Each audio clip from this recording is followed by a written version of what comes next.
You shall be my witnesses through all the earth, telling of all you have heard and received. For I arose and am with you, and you have believed. Women, leave your tombs, roll the stones aside. Do not despair, though so many dreams have died. Do not be fearful of the vision that you see. Believe in miracles again, believe in me.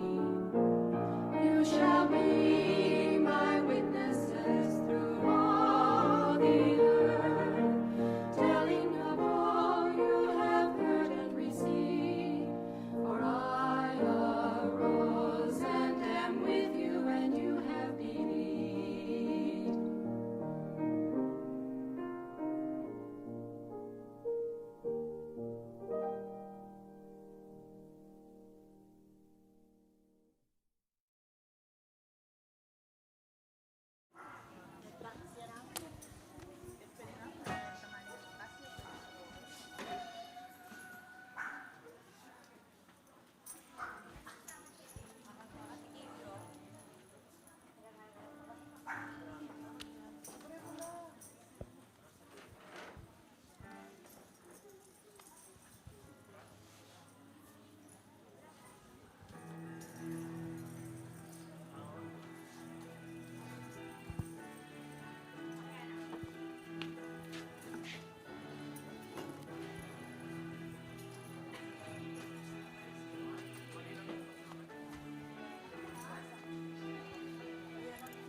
Good morning, Emmanuel UMC!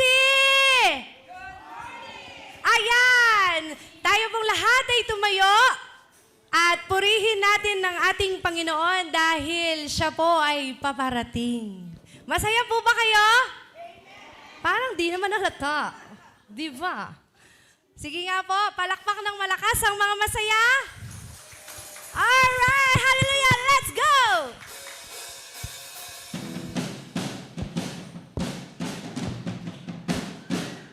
More church, clap your hands to the Lord. Bawal ang sad, happy lang. Sige po, patingin nga ng matamis yung ngiti. Patingin ng mapuputing ngipin. Kung walang ipin, okay lang din.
know what, church?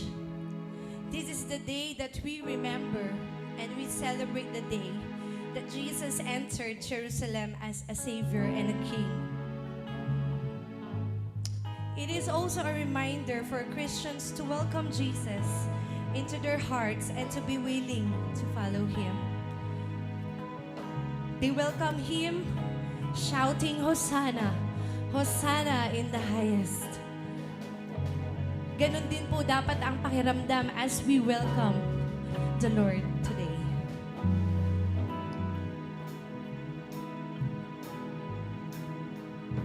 See the King of Glory. Yes, Lord. Hallelujah.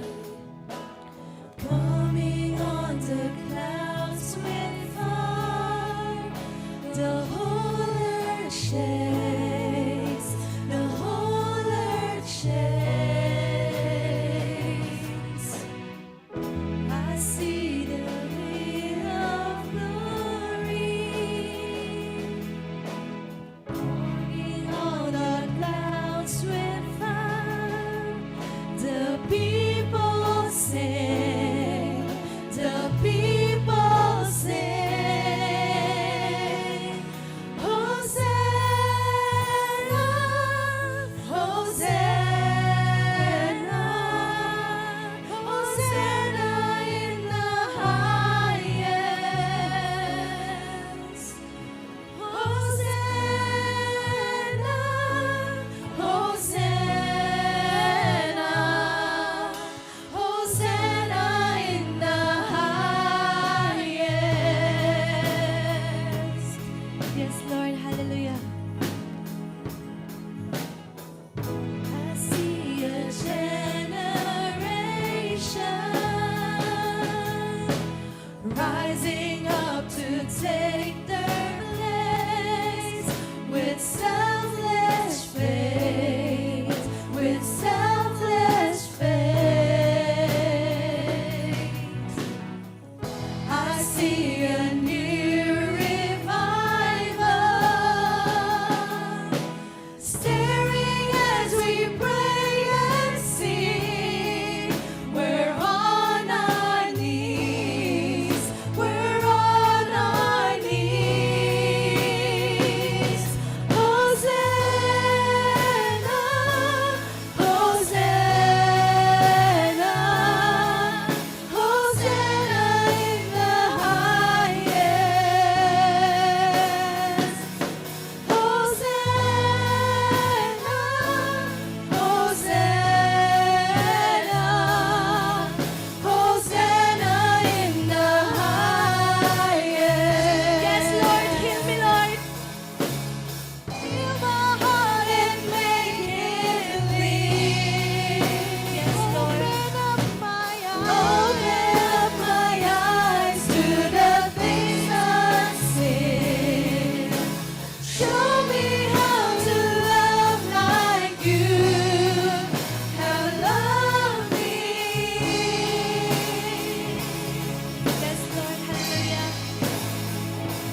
In Psalms 118, verses 1 to 2.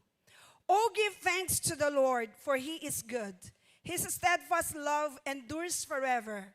Let Israel say, his steadfast love endures forever.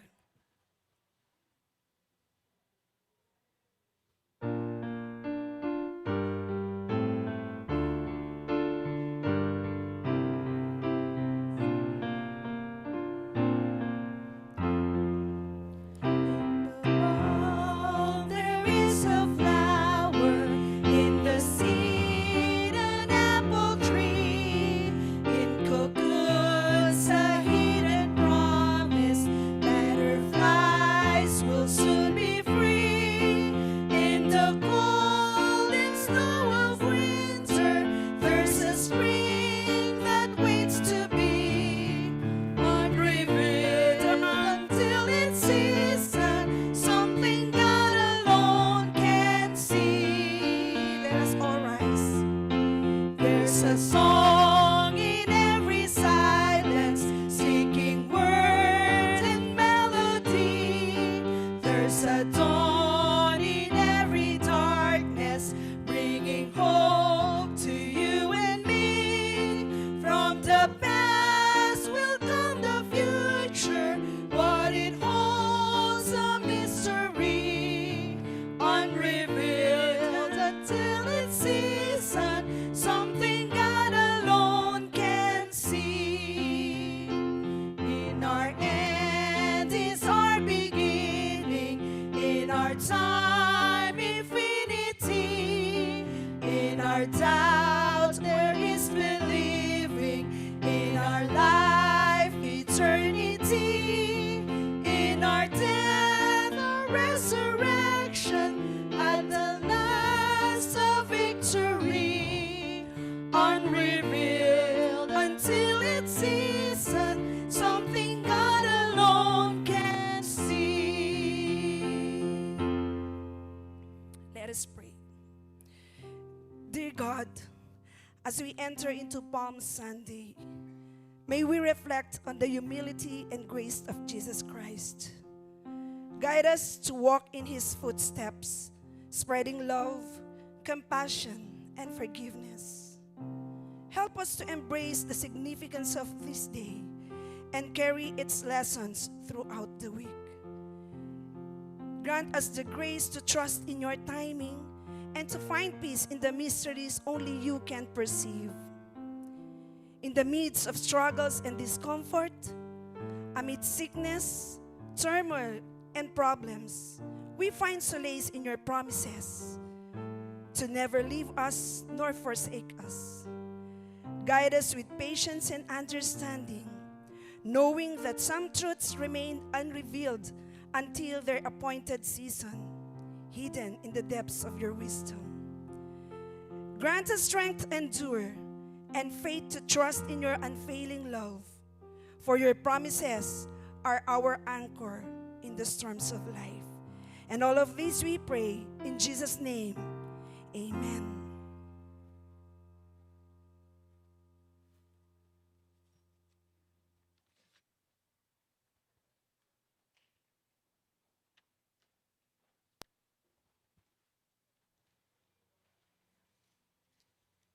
Our responsorial psalm can be found in Psalm 118, verses 19 to 25. Open to me the gates of righteousness, that I may enter through them and give thanks to the Lord. This is the gate of the Lord. The righteous shall enter through it. I thank you that you have answered me and have become my salvation. The stone that the builders rejected has become the chief cornerstone. This is the Lord's doing. It is marvelous in our eyes. This is the day that the Lord has made. Let us rejoice and be glad in it. Save us, we beseech you, O Lord. O Lord, we beseech you, give us success. Thank you, Lord, for saving my soul. Thank you, Lord, for making me whole. Thank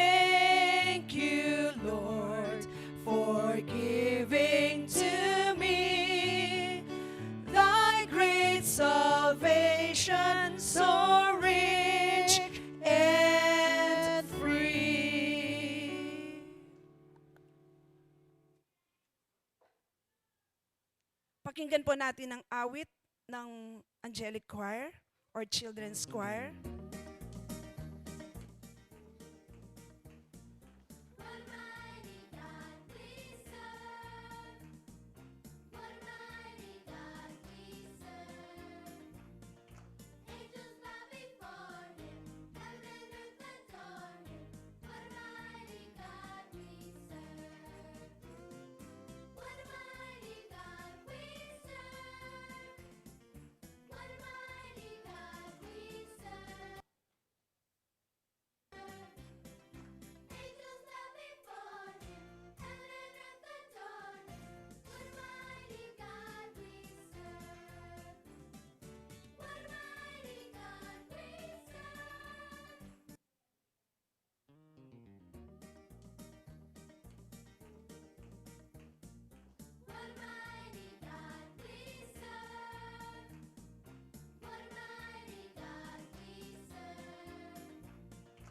Angels bow before Him, heaven and earth adore Him. What mighty God we serve!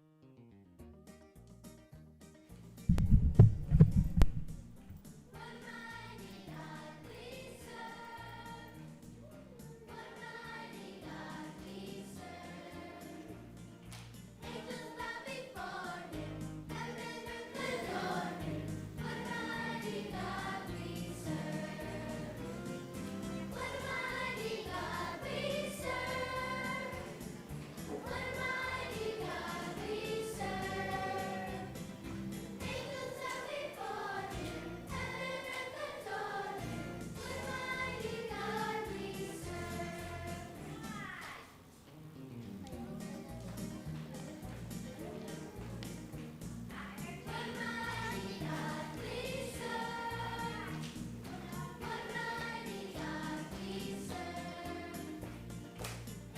bow before Him, heaven and earth adore Him. What mighty God we serve! What mighty God we serve! What mighty God we serve! Angels bow before Him, heaven and earth adore Him. What mighty God we serve!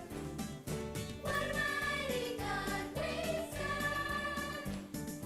What mighty God we serve! Angels bow before Him, heaven and earth adore Him. What mighty God we serve! Angels bow before Him, heaven and earth adore Him. What mighty God we serve!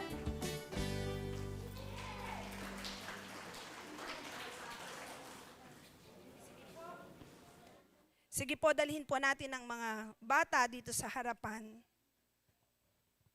and lay our hands to them.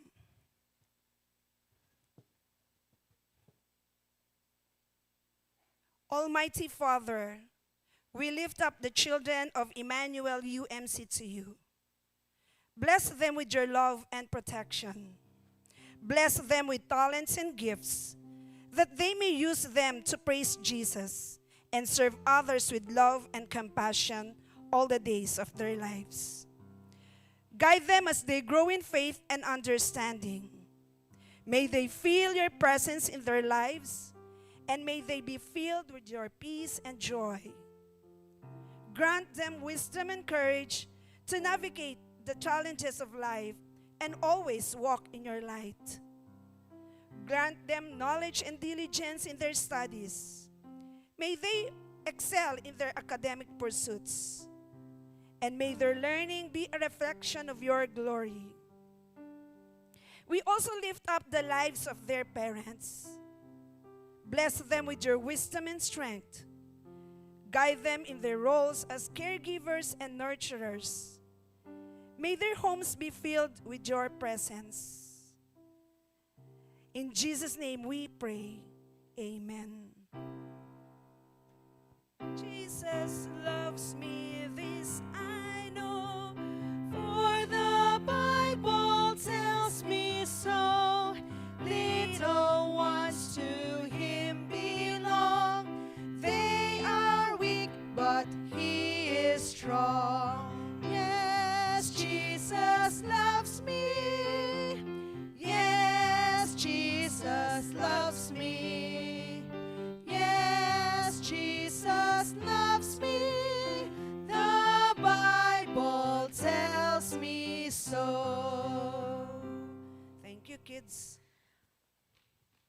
Magandang umaga po sa inyong lahat. Magandang umaga po, Pastor. Ito pong linggong ito, itong araw na ito, ay ang simula ng Holy Week, no, sa taong ito.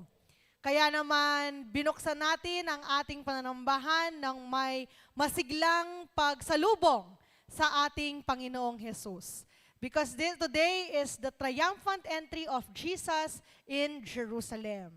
Kaya naman, ang ating linggong ito, ay ibigay natin ang ating mga oras, ang ating pananalangin, ang ating debosyon sa ating Panginoong Yesus as we once again remember His sacrifice and His salvation.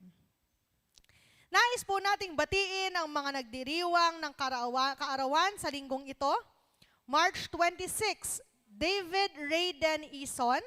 March 27, Luis Gabriel Pabalan.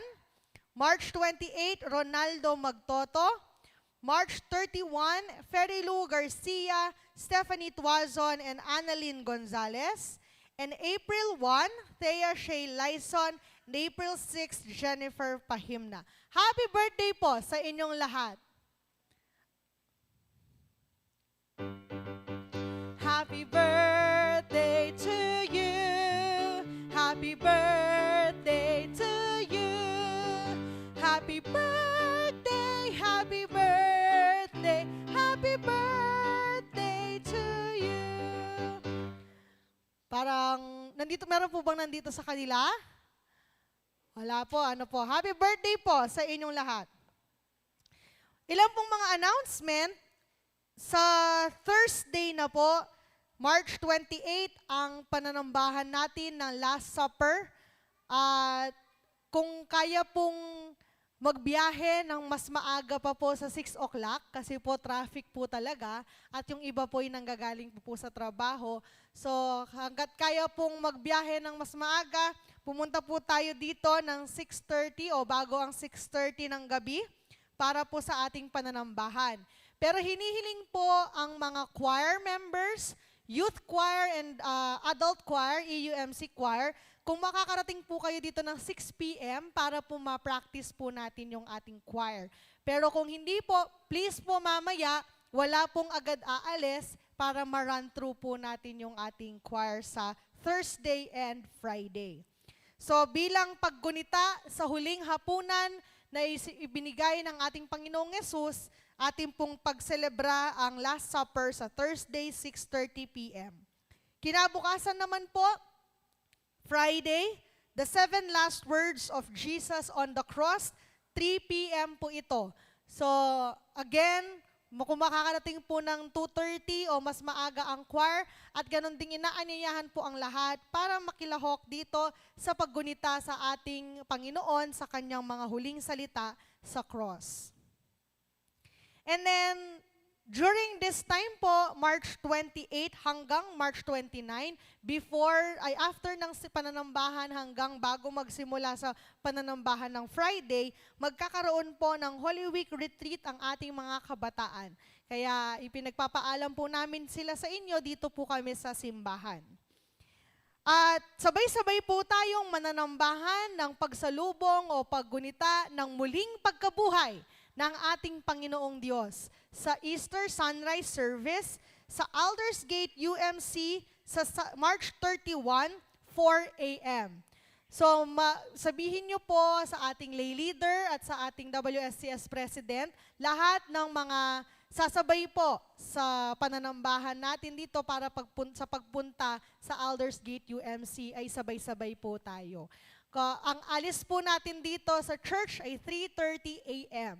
Para po bago po mag-alas 4, nandoon na po tayo sa Aldersgate. Again po, ang mga sasabay po, pakisabi po mamaya ang mga pangalan para po mabilang po natin lahat tayong pupunta. At wala po tayong pananambahan ng alas 10 next week.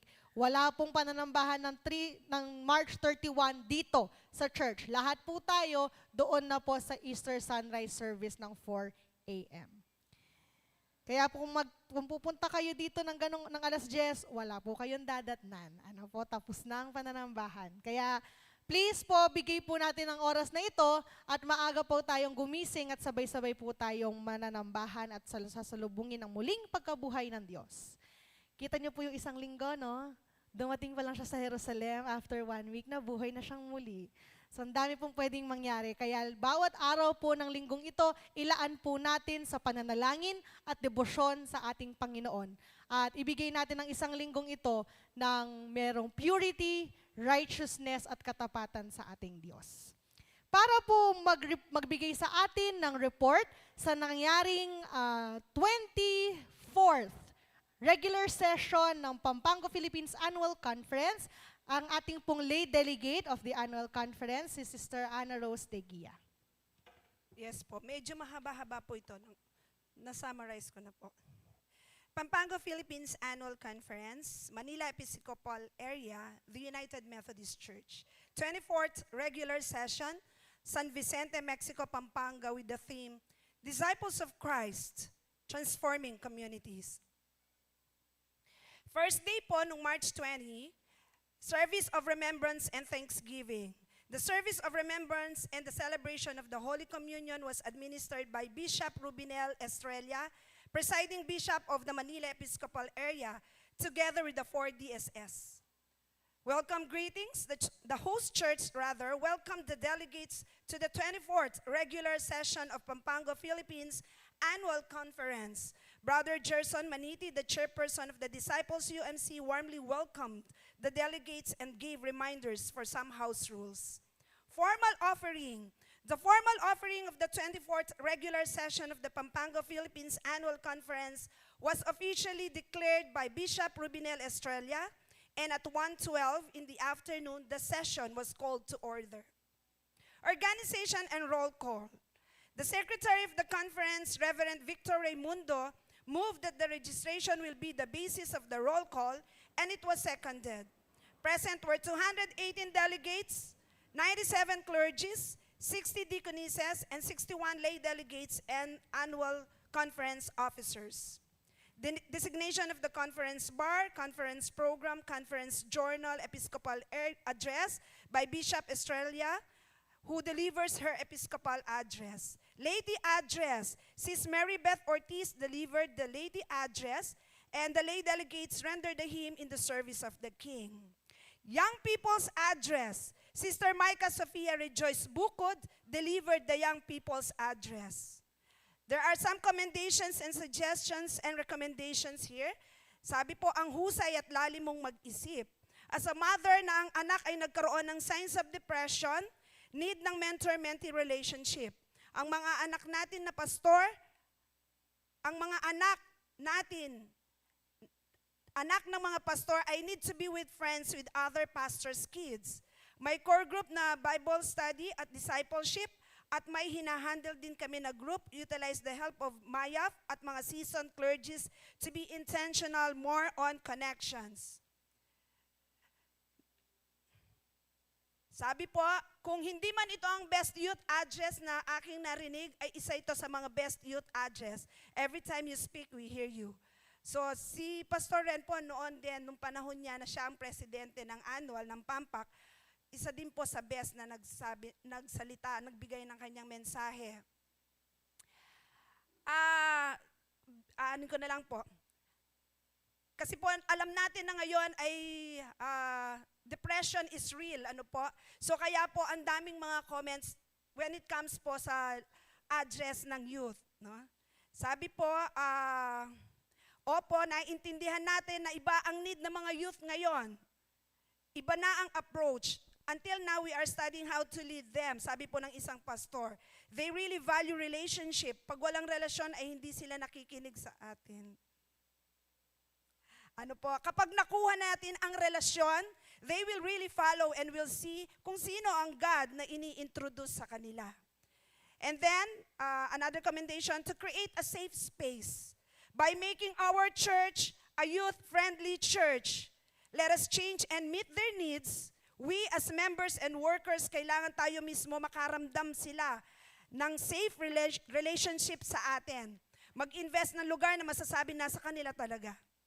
Po. And then, Committee on Nominations and Leadership Program, Bishop reminded that the new quadrennium will start in 2025. And those whose terms expired will be nominated in this conference like BOT and BOP. The whole report will be deferred to 2025.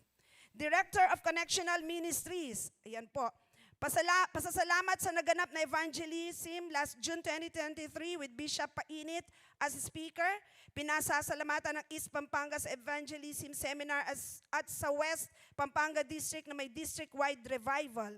Paalala sa mga churches na nagse-celebrate ng anniversary, gawin po natin ang mga revival services. Pinakinggan ang hinaing ng maraming mga activities sa conference. Salamat, may mission day sa ating mga simbahan. Isa sa rekomendasyon ay magkaroon ng PWD at AITA Day at Indigenous Peoples Month. Yung mga jail ministries, paalala lang na huwag isama ang mga mukha kapag nagpo-post tayo, pati mga mukha ng mga bata. Sa PWD Sunday na na-adapt na siya 2 years ago ng NPD, from Pastor Ren po ito, at nag-base kami sa date sa UMC Resources. Sa Committee on Mental Health, salamat sa PAMPAC at bilang pagpapalakas, ipinapaalala sa mga concerns ng mental health na kailangang i-deal at iharap sa committee. Sa DRRT, ang celebration ng Umcor Sunday ay may offering na ibibigay sa Davao area na nasunugan. At nakapag-send na po tayo, I think. Ang promotion ng social ministries ay napakahalaga at kailangan na i-localize natin. And then Committee on Equitable Compensation, there was a motion that the committee will present implementing rules and regulations or tinatawag na IRR. And it was seconded. The committee will present implementing rules and regulations for the approved scheme. And then PAMPAC Board of Pensions, Committee on Deaconess Service, some reiterations. As per annual conference action in 2014, deaconesses appointed with school should only be allowed to handle one session to give time for other church ministries. As per annual conference action in 2017, deaconess pension should be one of the benefits of our deaconesses with a scheme of 350 pesos church contribution and 150 pesos personal contribution. Recommendations that all lay delegates of the annual conference look into the constitution and bylaws of deaconesses and relay them to their respective churches. That the conference lay leader be part of the Committee on Deaconess Service. That the new suggested salary scheme for the deaconesses by the Committee on Equitable Compensation be effective starting this coming conference year. Wait for the IRR. And then Board of Ordained Ministry. So, sa Emmanuel UMC po, renewal of local pastor by the name of Pastor Irene Gabriel M. Mungcal from NPD. Pinapalakpakan po yun. And then second day pa lang, may third day pa. So, the West Pampanga District led the opening devotion. D.S. Jezreel Alvarado shared a powerful and inspiring message. Reverend Jerry Gabriel, the administrative assistant of Maya Bishop's office, shared a lecture about regionalization. And then Board of Christian Education and Discipleship, followed by Harris Memorial College Report, PCC Board of Pensions, Philippines Central Conference Treasurer, and Board of Women's Work. And then PAMPAC District Superintendents po, Reverend Ricky De La Rosa rendered the North Pampanga District Superintendent's report. Reverend Romel Julian rendered the East Pampanga District Superintendent's report. Reverend Jezreel Alvarado rendered the West Pampanga District Superintendent's report, and Reverend Jocelyn Lagman rendered the South Pampanga District Superintendent's report. Statistics, isa po sa 17 local churches, ang Emmanuel po ang nakapag-submit na ng ating statistics. Again, pinapalakpakan din po yun. Salamat po. So yung pong Pampac Treasurer and Council on Finance and Administration, I think ifo-forward na lang po sa ating finance. Third day, Service of Consecration, Commissioning, and Ordination. The service for commissioning and ordination. 2 elders in full connection were ordained, 4 provisional members were commissioned, and 1 associate member was recognized among the clergy, and 5 deaconesses were commissioned. Board of Trustees, meron pong kinaharap ang UMC, that the case against the group led by Vida May Rivera and Evelyn Miklat will be pursued for our claim of possession for New Life UMC. The amount of 100,000 will be allotted for our legal expenses. And then Pampac Council on Finance and Administration, Sis Nerissa Ganya rendered the proposed budget of CFA with adjustments. Board of Laity, Commission on the Status and Role of Women, Committee on Nomination and Leadership Development. Sa Lakbayin Team, kasama po ulit si Pastor Irene Gabriel Mongcal as kasama nga po sa team with Reverend Amor David of the OUMC. Committee on Referrals, Resolutions, Business of the Annual Conference, Disciplinary Questions. And then closing worship po sa third day.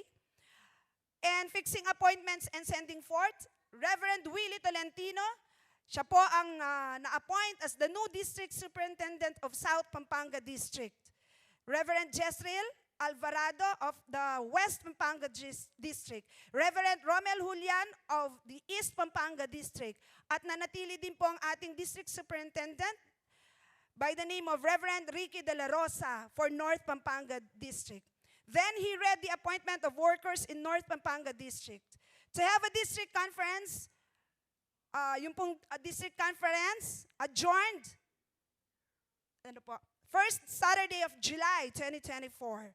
NPD lay leader, Ethel Tapnyo offered a prayer for the workers. And at this point, let me once again welcome with a big hand to the reappointed worker of Emmanuel UMC, Pastor Irene Gabriel Madlambayan Mongcal. Bishop announced that the effectivity of appointment is on July 1, 2024. God bless us all. Thank you po. Maraming salamat po sa napaka-detailed na report. Para na rin kayong nag-attend niyan sa regular session. Alam niyo na po yung nangyari. Pero mahaba-habang nangyari yun. So, maraming salamat po sa inyong once again na pag-welcome po sa akin. Isang taon niyo po ako ulit pagtsatsagaan. At magsasama-sama po tayo hanggang June 30, 2025. So magsisimula po ang conference year sa July 1. Ganon din po lahat ng mga bagong posisyon, kung meron man na election sa bawat lay organization, at ganon din sa mga bagong uupo at mga na-shuffle na pwesto sa council. Kaya naman po, hinihiling po ang lahat ng lay organization, kung meron po kayong election na gawin nyo na po ito hanggang bago mag-June. Para po sa June, makapag-consecrate na po tayo ng mga bagong miyembro, ng bagong officers, at sa July 1, effective na po ang inyong posisyon.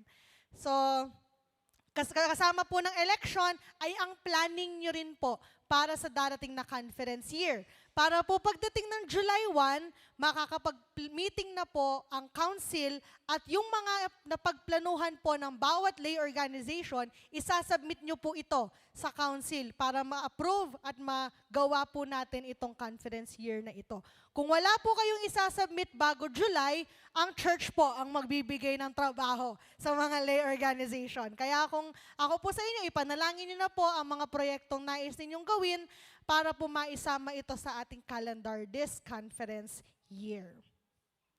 Tayo pong lahat ay dumako sa pananalangin. Idulong natin sa ating Panginoon ang lahat ng mga napag-usapan, ang lahat ng mga nais niyang gawin sa atin ngayong bagong taon na ito at bagong komperensya.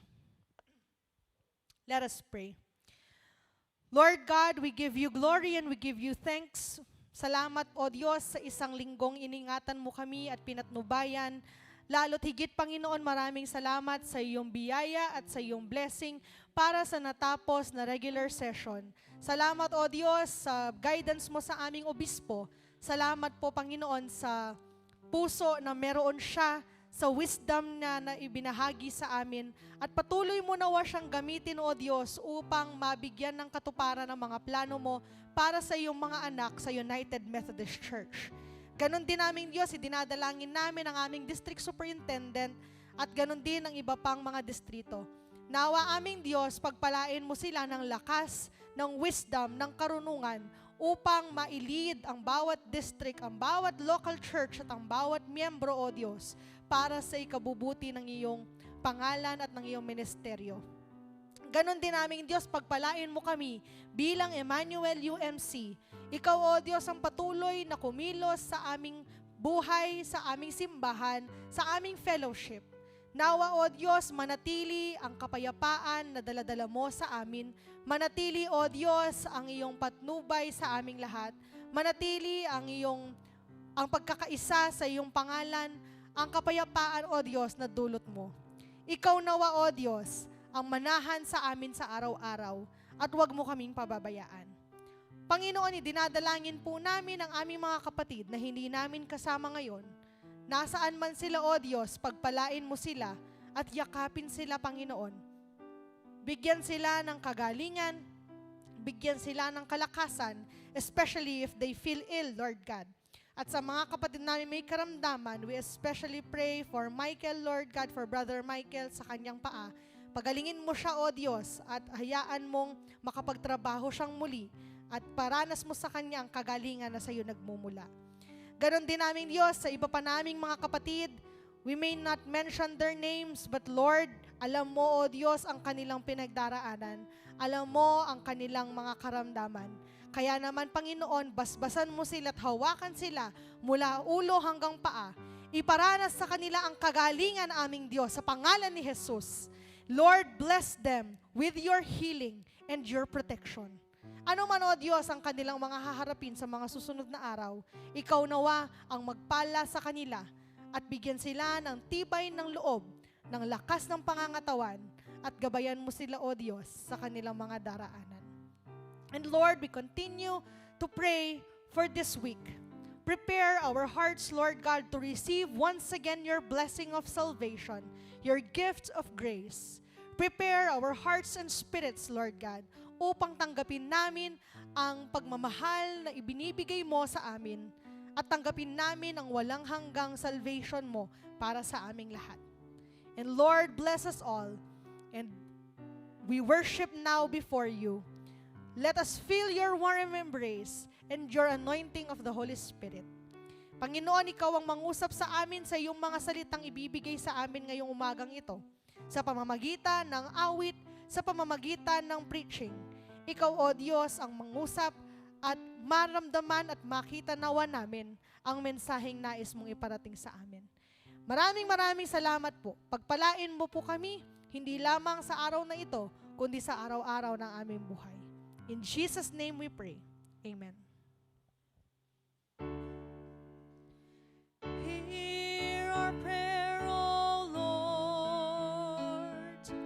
Hear our prayer, O Lord. Incline thine ear to us and grant us thy peace.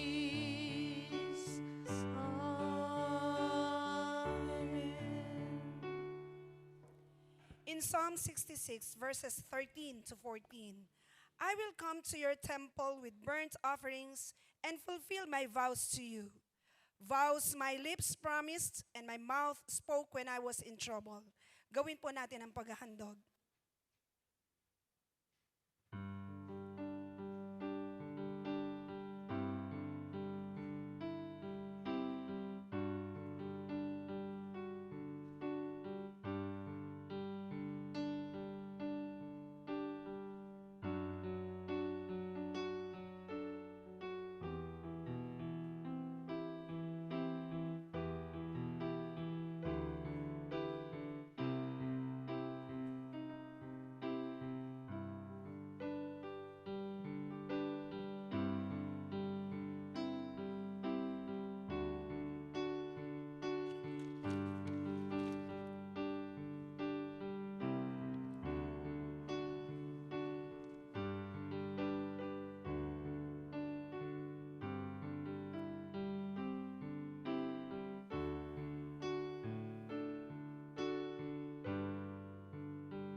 sacrifices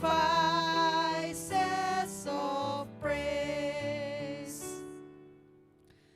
Maraming salamat aming Diyos sa pagpapala mo sa iyong mga anak. At bilang pasasalamat, O Diyos, ipinagkakaloob namin ang mga kaloob na ito sa inyo.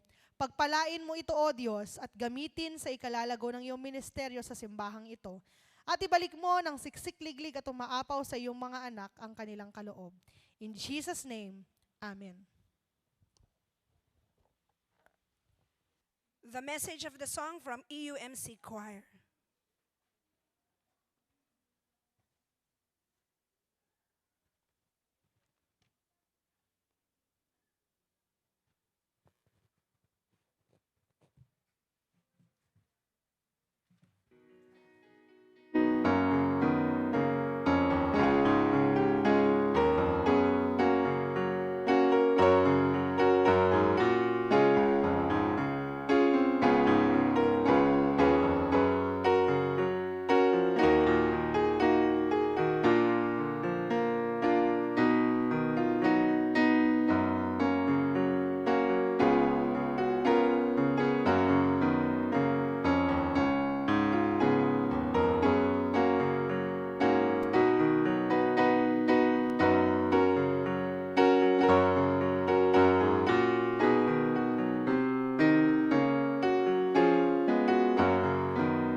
Our first reading comes from the book of Isaiah, chapter 50, verses 4 to 9. Isaiah chapter 50, verses 4 to 9. The Lord God has given me the tongue of the learned, that I should know how to speak a word in season to him who is weary. He awakens me morning by morning. He awakens my ear to hear as the learned. The Lord God has opened my ear, and I was not rebellious, nor did I turn away. I gave my back to those who struck me, and my cheeks to those who plucked out the beard. I did not hide my face from shame and spitting.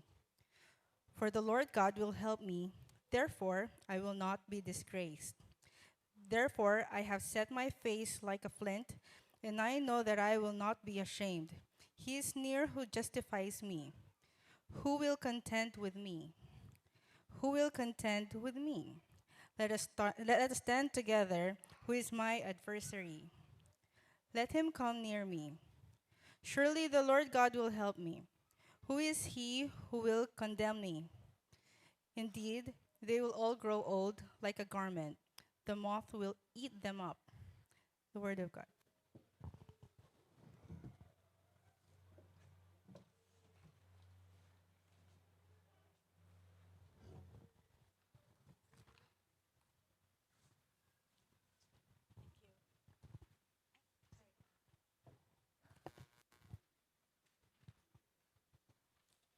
For our epistle reading will be found in Philippians chapter 2, verses 5 to 11. Christ, humility and greatness. The attitude you should have is the one that Christ Jesus had. He always had the nature of God, but he did not think that by force he should try to remain equal with God. Instead of this, of his own free will, he gave up all he had and took the nature of a. He became like a human being and appeared in human likeness. He was humble and walked the path of obedience all the way to death, his death on the cross. For this reason, God raised to the highest place above and gave him the name that is greater than any other name. And so, in honor of the name of Jesus, all beings in heaven, on earth, and in the world below will fall on their knees, and all will openly proclaim that Jesus Christ is Lord to the glory of God the Father. The Word of God.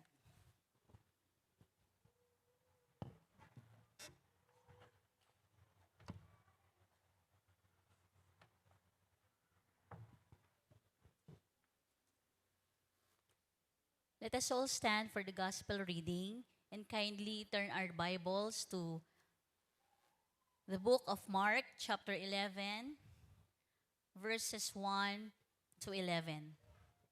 The triumphant entry into Jerusalem. As they approached Jerusalem, near the towns of Bethphage and Bethany, they came to the Mount of Olives. Jesus sent two of his disciples on ahead with these instructions: Go to the village where they're ahead of you. As soon as you get there, you will find a colt tied up that has never been ridden. Untie it and bring it here. And if someone asks why you are doing that, say that the master needs it and will send it back at once. So they went and found a colt out in the street, tied to the door of a house.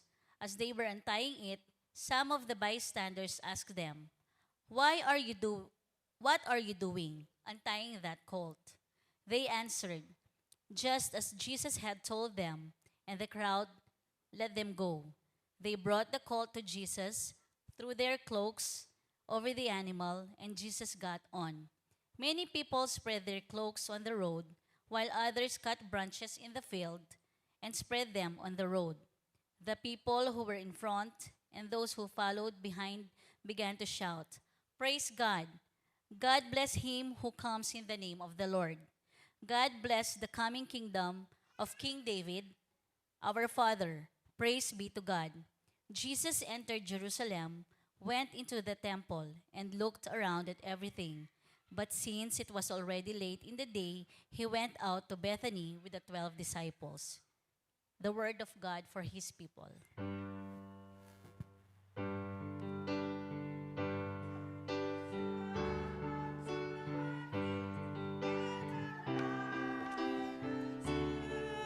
My path, thy word is a lamp unto my feet and a light unto my path. The message of the song from the youth choir.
Hosanna, Hosanna, Hosanna, Hosanna, Hosanna, Hosanna in the highest.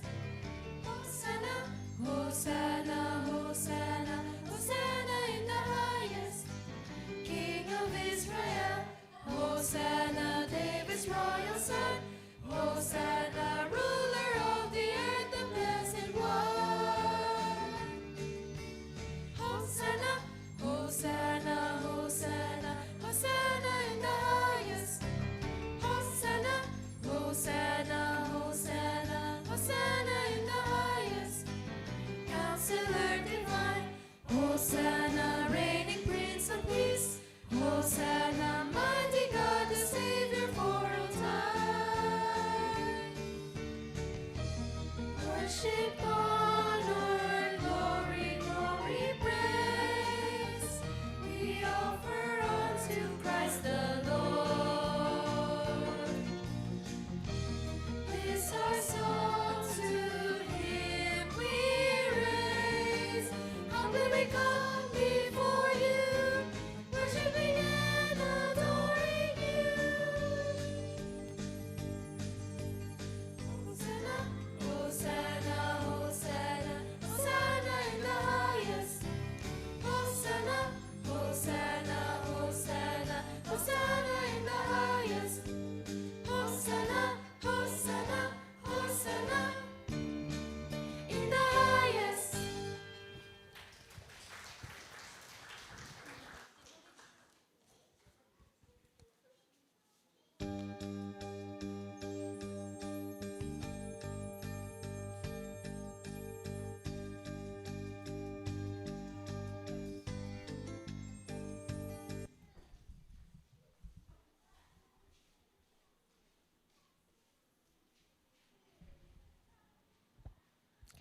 Muli po, magandang umaga po sa inyong lahat. Hosanna, Hosanna! Yan ang sinisigaw ng mga Israelita o ng mga taga-Jerusalem noong araw na dumating ang Panginoong Jesus sa Jerusalem. This is the Sunday before the Friday when Jesus would be crucified and He entered Jerusalem on a donkey with crowds gathered to welcome Him. Sa araw na yon, nakita ang isang glimpse kung sino talaga ang Panginoong Jesus. Nakita ang kanyang pagiging hari At nakita ng mga tao ang pagiging pag-asa niya sa kanyang mga anak. They even see him as the promised one of God. But certainly, kahit nakita na nila to, they've underestimated the lordship of Jesus.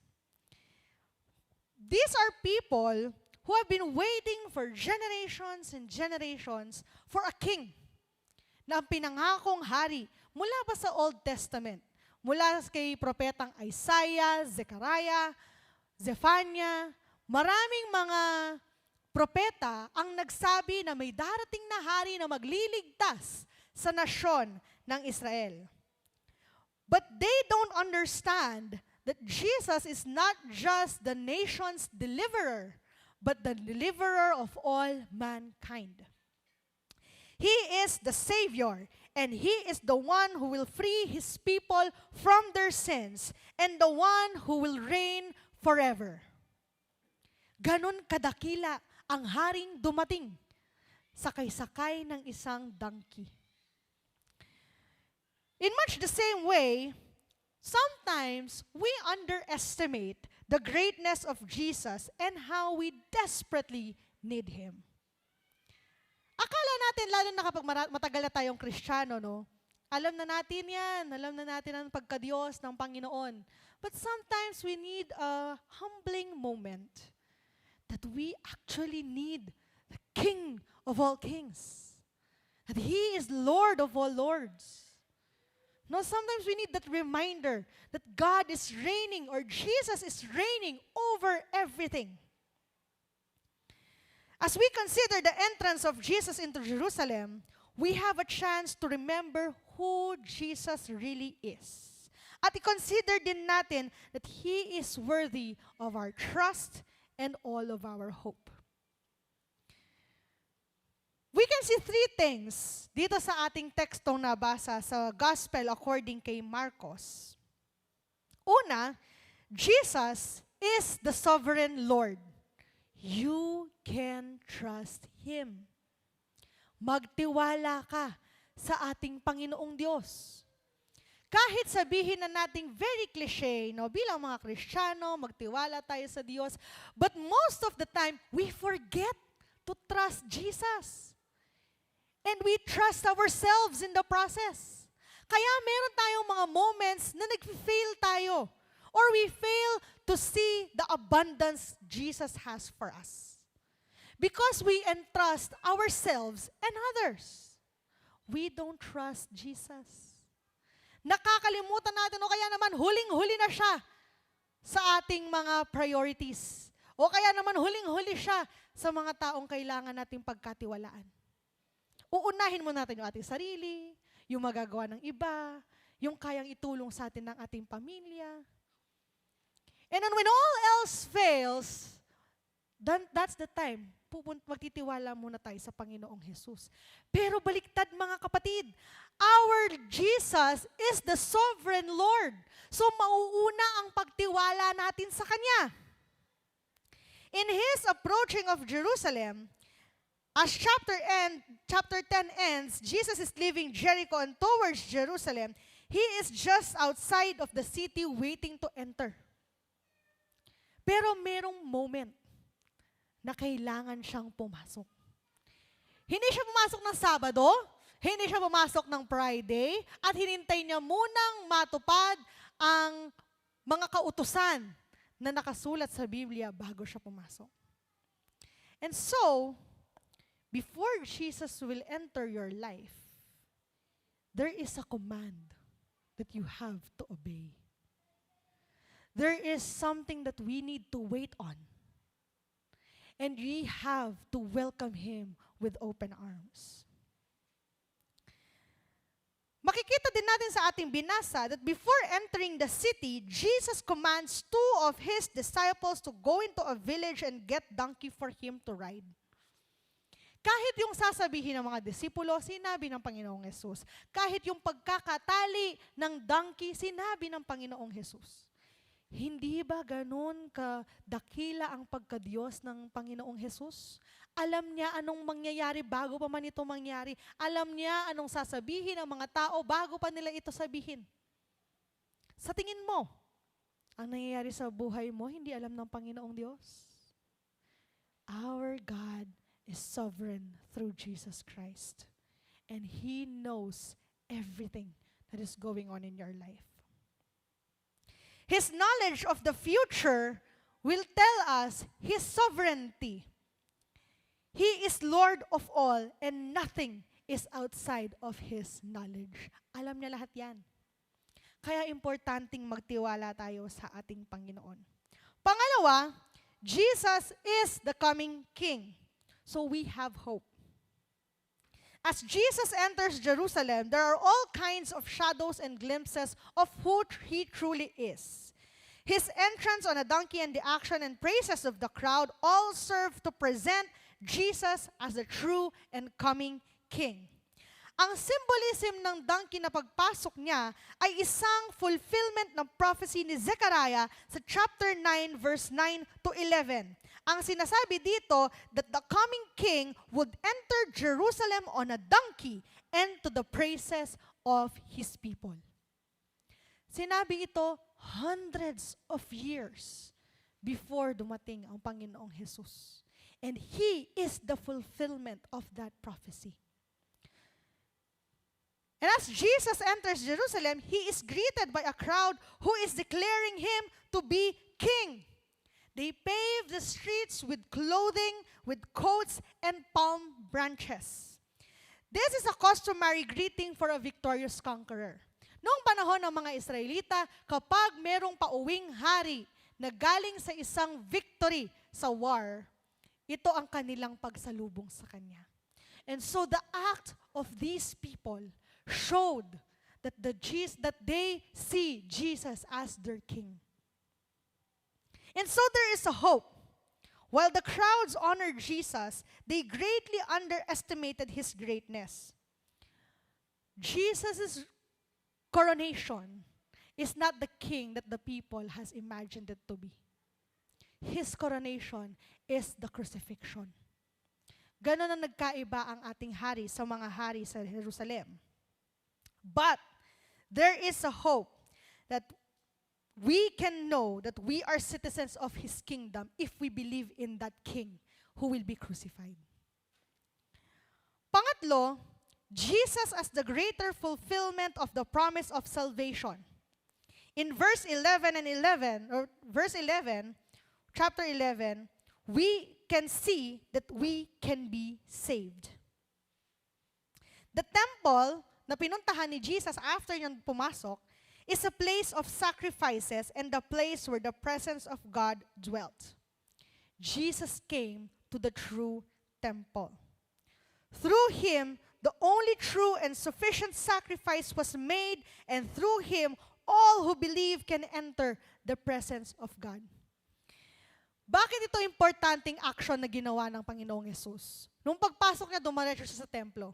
Because the temple signifies a place of worship and a place of cleansing sa mga taong taga-Israel. At para mapatawad sila, sa katuruan nila noon, para patawarin sila sa kanilang pagkakasala, mag-o-offer sila ng burnt offering. Jesus arriving in Jerusalem straight to the temple signifies that He is the Lamb to be sacrificed for us to be forgiven. Pinatawad ka na ng Diyos nung natapos ang crucifixion. Kaya kung patuloy pa rin nating nararanasan ang kasalanan at pagkaroon ng bigat sa ating buhay, there is a reminder for you today to look back at that Christ, at that King that has entered Jerusalem. Balikdan natin ang kanyang pagpasok sa Jerusalem, kagaya ng pagpasok niya sa ating buhay. Jesus is our hope. Jesus is our King. And Jesus is our salvation. Now, if you have any reservations left in you, itong linggong ito, binibigyan ka ng spasyo ng Panginoon para alisin ang reservations na ito at manumbalik sa tiwala sa nag-iisang hari. This week, prepare your hearts and cleanse doon sa kanyang mga salita. Manumbalik doon sa kanyang pananampalataya. Faith and trust in Jesus alone. And this week, we will receive once again that salvation coming from the risen Christ. But we cannot fully understand and grasp this salvation if we don't live our own self. Iwan natin ang ating sarili. Iwan mo ang iyong alalahanin. Iwan mo ang mga bigat sa iyong damdamin. Iwan mo yung mga bumabagabag sa iyo. Iwan mo lahat ng ito at ipagkatiwala sa kamay ng ating Panginoong Jesus. If your heart is heavy right now, if your mind is full of worries and doubts, leave it all to the hands of Jesus. At kasabay ng pagpako sa Kanya sa krus, ipinapako na rin ang lahat ng mga kabigatan na nararanasan mo ngayon sa iyong buhay as long as you accept the Christ, the King, who is willing to save us all. Tanggapin mo ang pagtanggap sa iyo ng Panginoong Jesus. Tanggapin mo ang pagpapatawad niya sa iyo. Tanggapin mo ang salvation na hatid ng cross na ipinagpako ng ating Panginoong Jesus. And so, the entrance of Jesus in Jerusalem signifies His entrance in our life this week. Open your hearts, your minds, and your life to receive Jesus as your personal Lord and Savior. Amen.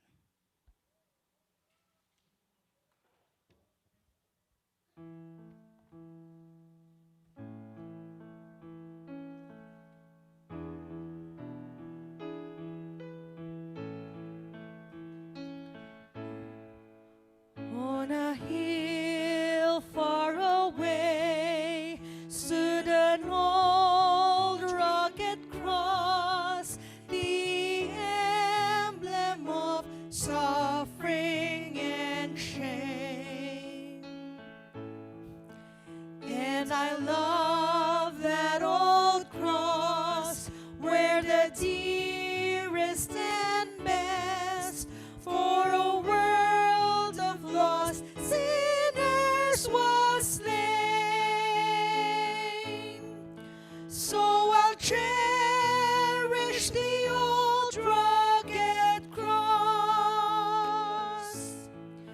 till my trophies at last I lay down.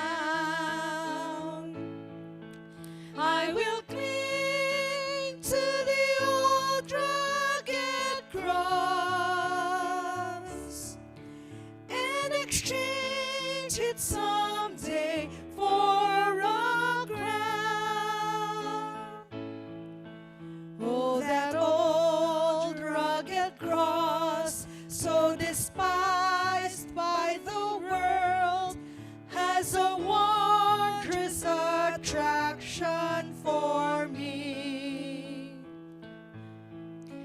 For the dear Lamb of God left His glory above to bear it to dark Calvary. So I'll cherish the old rugged cross till my trophies at last I lay down. I will cling to the old rugged cross and exchange it someday for a crown. In that old rugged cross, stained with blood so divine, oh, wondrous beauty I see. For 'twas on Jesus suffered and died to pardon and sanctify me. So I'll cherish the old rugged cross till my trophies at last I lay down. I will cling to the old rugged cross and exchange it someday for a crown. To that old rugged cross I will ever be true. Its shame and reproach gladly bear. Then He'll call me someday to my home far away, where His glory forever I'll share. So I'll cherish the old rugged cross till my trophies at last I lay down. I will cling to the old rugged cross and exchange it someday for a crown. Tayo po'y manalangin. O Panginoong Diyos, pinupuri namin ang iyong banal na pangalan. We cry, Hosanna to you, O Lord. Save us, Lord, from our sins. Save us from all the doubts, worries, and fears in our minds. Save us, Lord God, from all our pain, our hurt, lahat ng mabigat sa aming puso, sa aming damdamin, O Diyos. Iligtas mo kami, Panginoon, sa lahat ng ito. Panginoon, buksan mo ang aming puso upang handa naming tanggapin ang kaligtasang ibinagkakaloob mo sa amin, ang regalo ng pagmamahal, O Diyos. Lord, let your love fill the lives and hearts of your children. Let your love reign in our lives, Lord God, na walang ibang mangunguna dito, O Diyos, kung hindi ang pagmamahal mo, kung hindi ang kadakilaan mo, O Diyos. Alisin mo ang galit, ang hinanakit, ang kalungkutan, ang pagdadalamhati, O Diyos. Alisin mo ang lahat ng gawa ng kasamaan, O Diyos. Alisin mo ang kapangyarihan ng kasalanan. At linisin mo kami, O Diyos. Palitan mo ang lahat ng ito ng iyong pagmamahal, O Diyos. Because when you have died on that cross, all of these things died with you.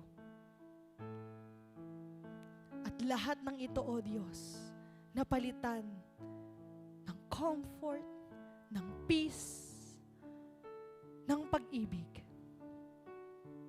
Panginoon, punuin mo kami ng pagtitiwala at pananampalataya sa inyo, O Diyos. Hayaan mong mamuhay kami ayon sa iyong mga naisin. Hayaan mong mamuhay kami ng may pagmamahal, hindi lamang para sa iyo, para sa iyong ministeryo, kung hindi pa naman para sa ibang tao. Lord God, cleanse us once again and renew us. Panginoon, dinadalangin po namin ang bawat isang naririto ngayon. Puspusin mo kami ng pagmamahal mo, O Diyos, at ng anointing ng banal mong Espiritu, upang sa mga susunod na araw na ito, O Diyos, patuloy naming maranasan ang pagiging hari mo sa aming buhay. That you are the great King. Ikaw, O Diyos, at wala nang iba pa. Sa iyo kami nagtitiwala. Sa iyo kami nakahawak. At lahat ng aming naisin sa aming buhay, ibinibigay namin lahat ng ito sa inyo. Kaya naman, O Diyos, hawakan mo ang iyong mga anak. Pagpalain mo kaming lahat, O Diyos. Puspusin mo ng banal mong Espiritu ang aming buhay. Hawakan ang aming puso at ang aming isip at ang aming kaluluwa. And once again, Lord God, we repent of our sins. We seek for your forgiveness and cleanse us by your blood, O Lord. Panginoon, itinataas ko po sa inyong mga kamay ang Emmanuel UMC. Maraming salamat, O Diyos, sa pagpapala mo sa kanilang buhay. Nawa laging kanilang makita. Nawa laging ikaw ang maranasan nila. Nawa laging ang pangalan mo ang binibigkas ng kanilang bibig. Ikaw ang nakikita ng kanilang mga mata. Ikaw ang focus ng kanilang isip at ikaw ang nilalaman ng kanilang puso. Panginoon, punuin mo sila ng iyong banal na espiritu at pananampalataya upang sa iyo lamang silang magtiwala. And Lord, bless our life of prayer and devotion that we may commit our lives to you. Maraming salamat po aming Diyos. Itinataas po namin ang iyong banal na pangalan sa oras na ito. In Jesus' name, Amen. Let us open our hands in a gesture of receiving. May God the Father, who has created us all in His image and likeness, Jesus, who have sacrificed His life for us with the gift of salvation, and the Holy Spirit's anointing for us, be with us now and forever. Amen.